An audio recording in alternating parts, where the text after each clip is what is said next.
Welcome to As I Play Dying Let's Play. My name is Ryan, and we're going to be looking at the PS1 classic Descent. Now, this game also came out on PC, and it had a couple of sequels, Descent 2, Descent 3, and Descent 3 Mercenaries on PC. Descent 1 and 2 are also available on Macintosh. On PlayStation, however, it was called Descent 1, obviously what we're playing right now, and Descent Maximum, which was Descent 2. Now this is from the early days of first-person shooters and the early days of 3D. The story follows you, a pilot for the PTMC, the Post-Terran Mining Corporation, and I have to say that it does seem like the guys who made this game were trying just a little too hard to say we're Weyland-Yutani from Aliens. But whatever, you know, it's not about the story. It's really about blowing the shit out of robots. Now, the reason why this game is awesome is that it's called a 6 degrees of freedom shooter. There is no up, there is no down, there's no left, no right. Everything is relative in this game.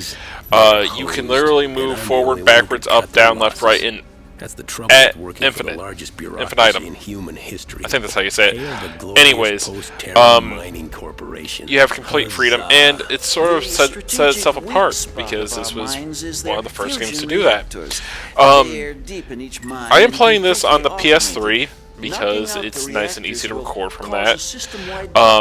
And this game came out before the DualShock controllers came out. So, this is a first-person shooter that does not use thumbsticks and requires a fair degree of aiming. You're not going to be doing any sniping in this game. It's a great little game. You can find it. I have the big box version, if you guys remember that, where the PlayStation cartridge or games, not cartridges, come in a box the size of an old VHS tape. So, this intro takes a long time to get through, and I hate it. And this is my least favorite part about the game. And the reason why I hate it is because I work at a small development house,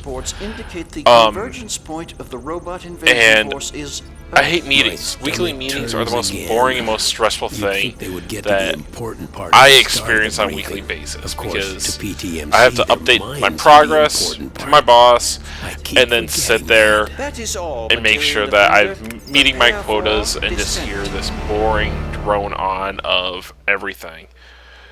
And it's the 30 minutes each week that I hate the most. Anyways, to the game. The cutscenes are over. We're getting our mission right now. Blah blah blah. I am filling time, waiting for the text to crawl because I do not want to skip stuff like this. Alright, here we go. And we are in the game, and you can see that you are not a person, but a ship, which is kind of cool.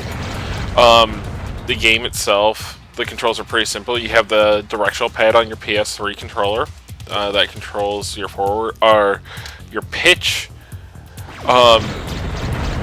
And pretty much the face buttons control forward, back, left, right. So you gotta think of it sort of reversed from your standard first-person shooter controls, where the right stick does your look, the D-pad does your look, and the face buttons actually control your movement. Shoulder buttons fire, and the L2 and R2 actually control your yaw, or your which way you're facing, and it sort of has like this snap mechanic where you can roll up to 90 degrees and it'll lock at the 90 degrees. This game, you have an interesting mechanic. You can see this right here, this little area with all the sparkles is an energy refill. If you look at the center bottom of the screen, you can see my ship surrounded with what looks like to be a shield. And I haven't used it, but I know it's in the game.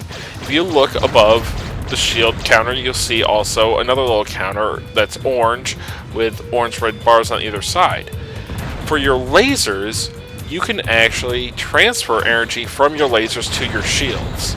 This is needed in higher levels of difficulty where even these little guys will literally just wreck your face. And you also get secondary weapons. As you saw, I picked up some concussion missiles. What's actually pretty cool is that in Descent Maximum, in Descent 2 and 3, when you fire these missiles, the little part of the screen where you see the counter there will actually like have a picture-in-picture of the missile flying to its target. Now, earlier you saw a side objective, and that's where you actually go and rescue hostages, which gave this a little bit more depth than your average shooter at the time, where it was about collecting key cards. In fact, that's where we're at right now. You can see that red key card there that I just picked up. Now, this blue orb here is shields, and the little sparks that you see are your energy, so you can refill both those independently, which is kind of nice. I just picked up some more shields.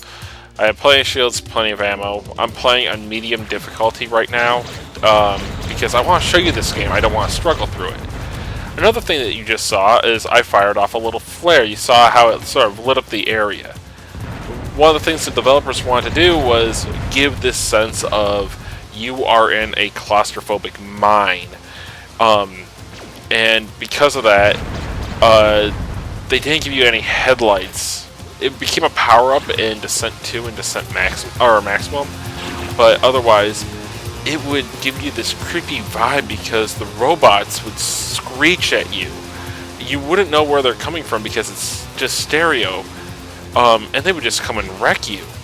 So you can see I'm lighting dark hallways here so I don't get ambushed, but I still walk into a number of guys.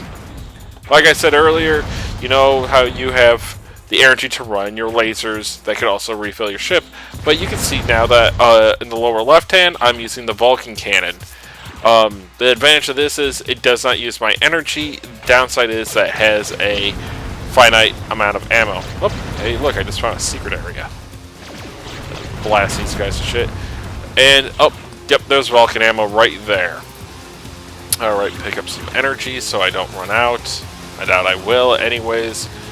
But it has a lot of secret passages like Doom, very Doom-esque. And what's sort of cool about this game is that you really have to start thinking in 3 dimensions in comparison to even games like Titanfall. Really do not give you the sense of 3 dimensions, and this is something that I really wish more games would do. This game also has something that, you know, I think Titanfall could claim as an inspiration. I'm heading into the boss area, which is a reactor. I gotta fight off a couple waves of some light enemies here, and there's gonna be a whole bunch of bigger ones coming up. But it's at the end of the stage, which is really cool.